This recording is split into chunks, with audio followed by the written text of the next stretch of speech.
You have been infected by the blood plague in lethal. What do you do? A. Get euthanized.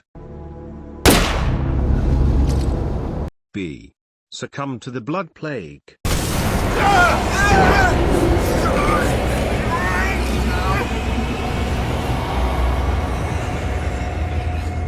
Or C. Find and make a nearby outpost that isn't near a plague heart and make a plague cure. Then die.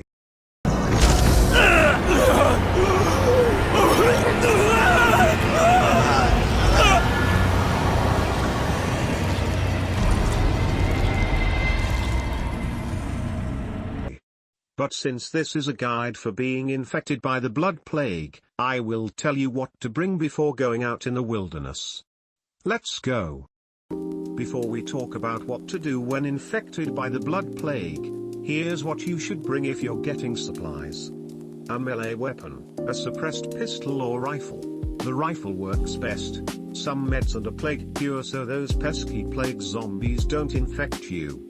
Now, if you don't have any meds, find some in clinics or nurseries and even some houses. Keep an eye out for painkillers, first aid kits, bandages, anything that stalls infection and buys you time. And while you're at it, loot any plague samples you find on the way.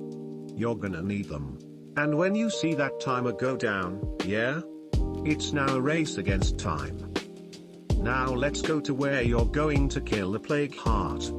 A AK-47 or M4A1, with a professional or advanced break, a suppressed pistol so you can conserve your big ammo, 3 to 6 meds and some energy drinks and or stamina stimulates, and 2 to 3 plague cures, and a lot of explosives. I mean a lot. Because let's be real, you wouldn't survive killing a plague heart if you only bring one plague cure. Now, don't just run in swinging like a maniac. Start by clearing out the area around the plague heart. Screamer, gone. Bloater, shot from a distance. Juggernaut, don't even bother unless you've got time and explosives. Then, check your infection status.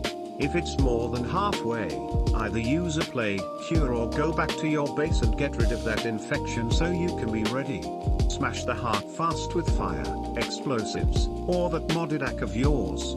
And whatever you do, don't panic if a plague zombies start rushing you to where you are infected. You're far from your base, and you have no plague cures.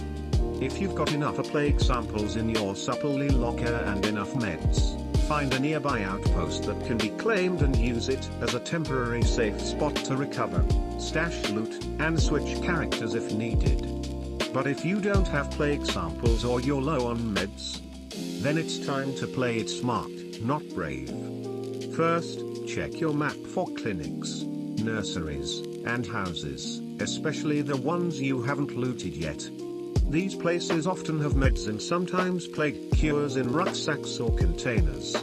If you're close to a plague heart zone, kill a few plague zombies carefully and collect samples. You'll need 5 plague samples and 2 or 3 meds to craft a cure. While doing all this, watch your infection timer. Also, this is the time to call in favors, radio, for supplies. If you've got influence, use community members with the scouting skill to spot plague hearts, or switch to another survivor to buy time. Your infected one won't progress because your infected survivor is in infirmary. And if you're truly out of options, stash all your gear in a nearby outpost and go down swinging near plague zombies so your next survivor can loot your body and at least get the samples you left behind. Now, all of this depends on difficulty, but this video is about lethal. I already made my lethal guide, so go watch that for a more elaborate guide on how to survive lethal. But if you are playing on lethal and you're infected without a cure, remember, time management is key. Keep an eye on your timer and avoid distractions. Always know where your nearest outpost is. They're your lifeline when your base is too far. Avoid plague zones unless you're 100% ready. Don't get cocky. Lethal will punish it hard. And most importantly, stay calm. Most deaths on lethal come from panic, not bad gear. If this helped, drop a like and consider subscribing for more dumb-proof SOD 2 guides. Stay safe out there, and remember, one cure is never enough on Lethal.